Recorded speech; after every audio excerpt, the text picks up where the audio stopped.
Oga, please describe where you are. Coming outside. You know fig green. Hi, Ikorodu. I'm not going outside. Please help me to cancel. Cash your transfer. My AC just spoiled now. This your place, pal. Now 50 years. Make I pass another road. Oh, Madam, I beg you, calm down. Should I start the trip?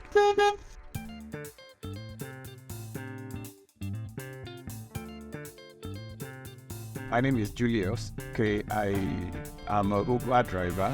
Okay, I'm actually a pastor. That's the real me.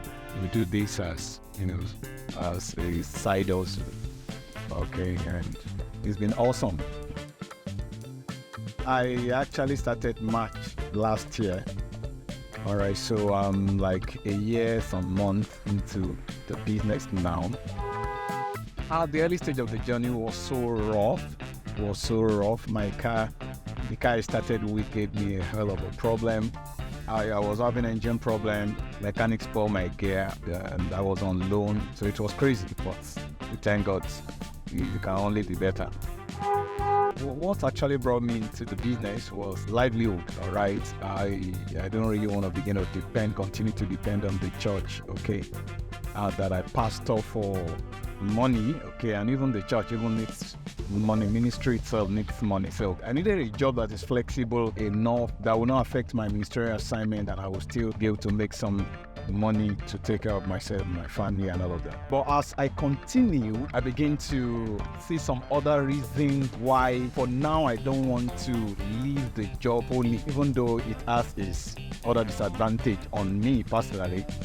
Okay, but one of the reasons I still want to continue the job is thank God for the money, but it's not all about the money now. It's more about meeting people. Okay, I meet the good people, the bad people, all right, the ugly people, all kinds of people. Meeting the good people has been an encouragement for me personally. Common challenges are number one is meeting funny riders. We meet some riders, okay, that behave funny, forgetting that some of these Uber guys, all right, also have a life after Uber, after the work or the job, okay. They don't want to care who you are. They don't want to know anything about you. They behave to you anyhow, but some of us don't really care. There are some Uber drivers that don't take shit. They give it back to them, but some likely don't have energy for such things. So that's one. And also, we have had the experience of people giving us fake alerts. All right, they will say they've transferred, okay, and their money will not come in. And some of them, especially those guys that use iPhone, they will say it will enter. Do you want me to transfer again? Blah, blah, blah. Before you know what is happening, they will say, call me 1 hour if it does not enter. After 1 hour, they block you and you can't access it again. That's gone. So another thing is, there are some areas in Lagos now that before we used to think LASMA had a major problem. One way is, especially for sometimes you might not know that you are entering one ways and all of that. You fall victim of that, right? But this other one that is now common now, local government guys. There are places like Festac, okay, Second Rainbow, this Apple Junction. Right, and some part of Lagos where we have these area boys, okay, that call themselves local government staff. They come around and begin to ask, they stop e-hailing drivers, okay, asking them of some funny documents. They harass you, they stop you, and even police cannot stop them. Is that crazy?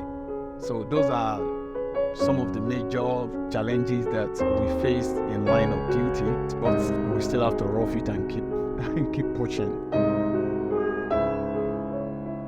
All right, the third day of me starting this job, the third day precisely, it was a Saturday. I was still new in the business, very, very new. Funny enough, I don't know how to use map those days.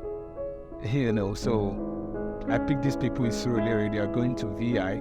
I'm not too familiar with that road, but I shall have to walk because I got loan to pay. So I picked them, I was going.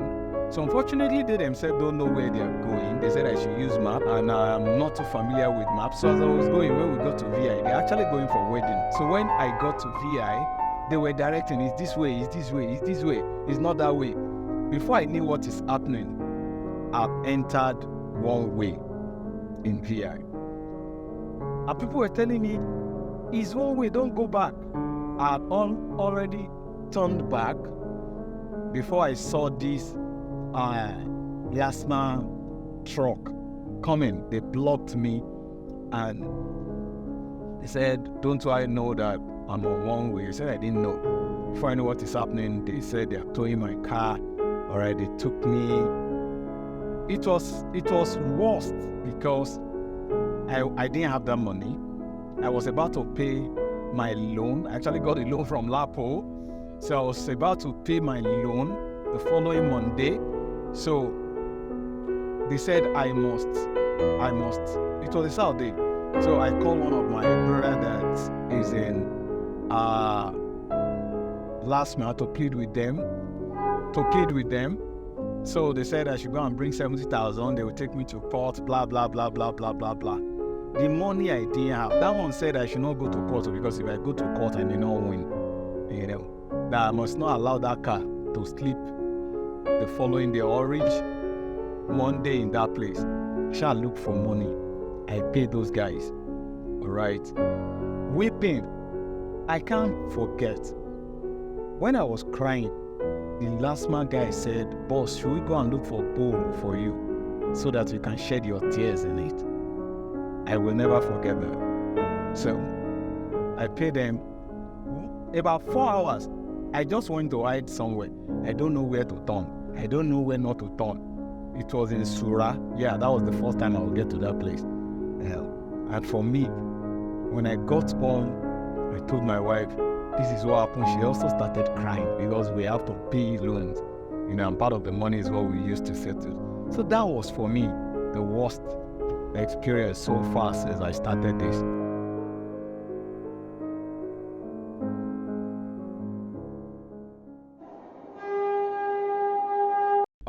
Talking about good experience, when it was March this year, something wonderful happened to me in the course of going about my daily work. It was actually in the morning of this fateful day. A guy ordered me like any other day, and you know, around Agege. Initially, I really don't like his attitude. I was gonna behave irrationally, right? But something told me just keep your calm, just behave yourself. So we're going and we got talking. As we're talking, you know, something happened. It was about to rain. It was drizzling, and I'm like, I just said it unconsciously. Oh, rain don't fall today. Don't do this again. And the guy just said, why didn't you want it to rain? I said, boss, the last rain affected our church and the whole rug on the altar was left up. The guy said, oh. So I said, I just want to fix the roof, and that's what we're trusting God to do now. He said, okay, now if you want to fix the roof, like how much will it cost you? And I said, if I want to do a good work, okay, I'm quoting myself now verbatim. I said, if I want to do a good work, I will need about 200K. Like joke, the guy just said, I will give you the 200K. And I'm like, seriously? I thought he was joking. And the journey is not more than maybe 25, 26 minutes. I was taken into Ogba, UBA Bank. So when we got in front of UBA Bank Ogba, before he stepped out of the car, he just asked for my detail and transferred the 200,000 to me. I just received a lot. He was sitting beside me and I received a lot. As I was saying, sir, thank you. I was praying for him and he said, is your church registered? I said, no, we're still working on the CSA registration. He said, okay, I'm going to handle the CSA registration. He said, I'm going to send someone that will handle the CSA registration for you. 2 weeks later, someone chatted me up and said, are you Pastor Julius? I said, yeah, speaking. He said, okay, my name is Barrister Blessing from Sylvester. I am going to undo the registration of your church. Send me your details. She listed everything I needed to send. I did all that and it continued. I even thought, okay, maybe it's over. So occasionally I would just call Mr. Sylvester, how is it going? He said, I should not worry, that he will pay everything that I needed to pay, that me, I should not bother. Just last week, Wednesday, this Mr. Sylvester called me. He said, the documents are ready, and he forwarded everything to me on WhatsApp, just like play. And for me, that's huge. All right, even the registration alone, I know it's gonna cost much. We've been pursuing it, all right, and someone just walked up to us and footed the bill, pay everything. So that is one of the reasons I still want to continue the job. I meet people. I've met all kinds of people, and that is one wonderful experience I will never forget.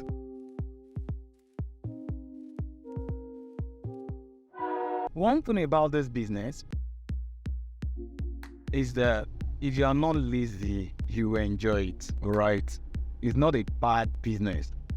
It's just that it's time consuming. For me, one of the reasons I'm thinking of alternative is because of my own ministerial assignment is taking my time more. Okay, maybe now because I'm paying loans, heavy loans, so I have to work back to back. For example, like today now, ordinarily I'm not supposed to go out, all right? But because it's a Sunday, I still have a lot of people I'm supposed to be attending to, okay? But because of what's on ground, I have to go and work, so.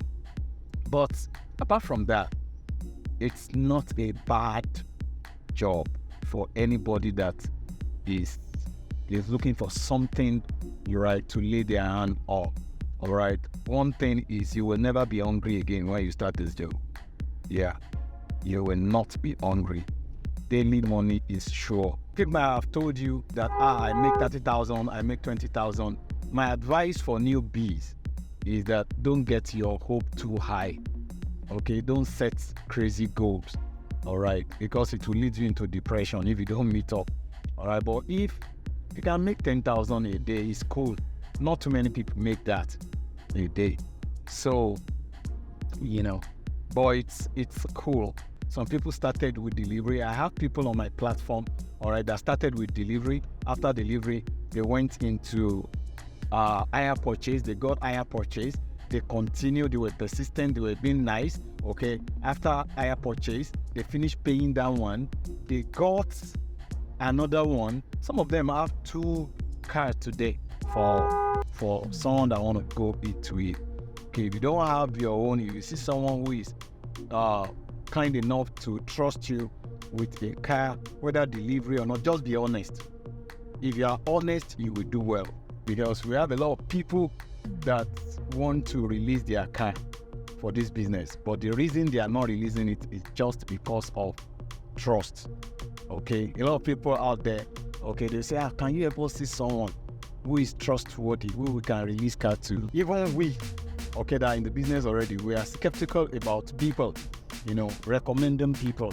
Can you understand? So, but if you are honest, sincere, you will find someone that will give you car. And if you are privileged enough to have someone who releases car to you, do well to be honest.